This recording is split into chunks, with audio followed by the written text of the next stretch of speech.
Okay. Thank you, Josh. That was Yeah, a very well put together presentation. sure thing. Um, My pleasure. I didn't know about the delayed financing loan. That is new to me.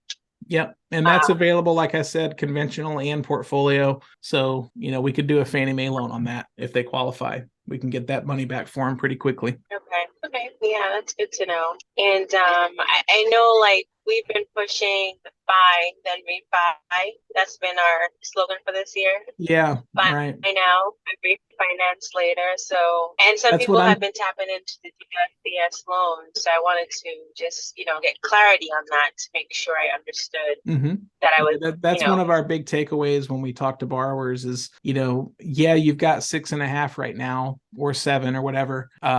If it drops back down to 5, then you get to refi and save some money. But what if it goes up to 10 or to 12? Then you're going to be happy that you bought at 6.5 or 7 because now you got a good rate compared to the market because everything just kept going and got worse. So one way or right, another, and of course, we're all salesmen. We're in the business of making money off of people buying houses and taking loans. But in my own situation, I bought a house and got my mortgage set up when rates were low. And you had just as many people saying, oh, market's going to crash. You're going to be foolish for paying that much for a house. And it's like, well, not really.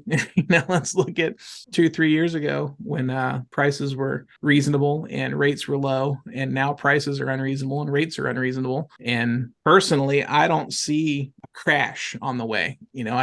I'd like to see it level out and rates get better. But as soon as rates drop, you're going to have people going crazy again in the market. It's going to be a feeding frenzy because people are going to get off the fence and want to go buy that inventory that barely exists anyway. So, right, right. So what are you predicting for 2024 rate wise? What do you think is going to be? Do you think it's going to continue to tick upward, remain the same?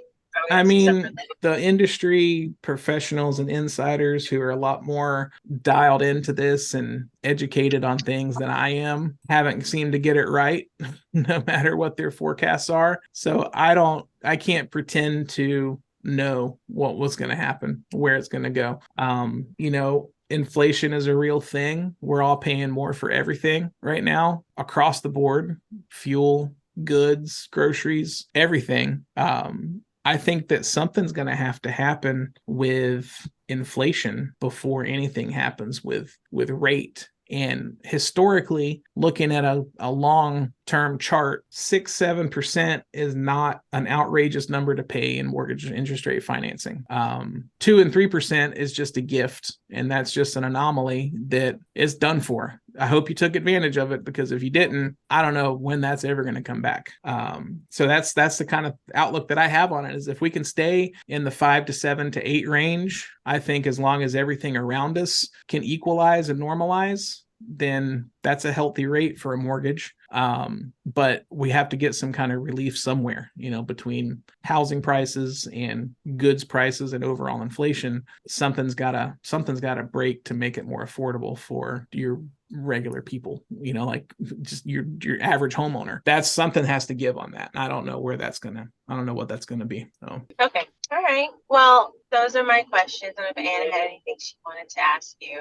okay. I did sort of going along with the 2024 predictions, but I think I'm looking like, and this Gloria is based on what we had reviewed a couple last week in regards to the demographics of the home buyers in the future. Let's just say maybe more like maybe 4 years from now, because we do have a lot of immigrants that are coming in because they're looking for the American dream. They're looking Mhm. for the house with the picket fence and the 2-car garage. So maybe not 2024, but do you have any thoughts about when that influx of new Americans that are coming in are possibly would be hitting the housing market, and we will see that impact? That's very hard to say. We've done a lot of work with the Hispanic community in general. We see a lot of those clients, and a lot of their culture leans towards generational things, and they tend to help one another out and Mm-hmm. share housing and have family houses and be able to kind of pool their resources to get into one place. So